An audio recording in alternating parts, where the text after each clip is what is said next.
Welcome to the Learning English channel.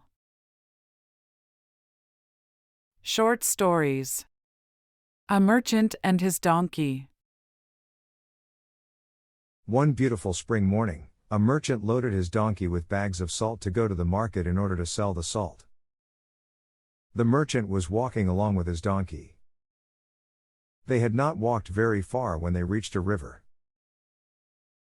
There was a tragic accident when the donkey slipped and fell into the river.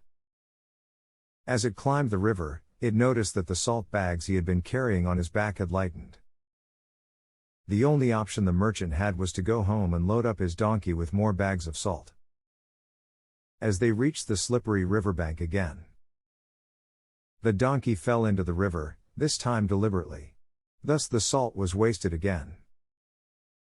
By now, the merchant knew the donkey's trick. He wanted to teach the animal a lesson. On his second return with the donkey, the merchant loaded bags of sponges on its back. The duo set out on their trip to the market a third time. On reaching the river, the donkey very cleverly fell into the water again.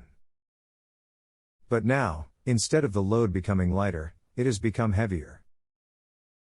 The merchant laughed at the donkey and said, "You foolish donkey, your trick has been discovered. You should know that you cannot fool anyone too many times." If you enjoyed this video, please hit the subscribe button, give it a like, share it with your friends, and leave a comment below. I would really appreciate it.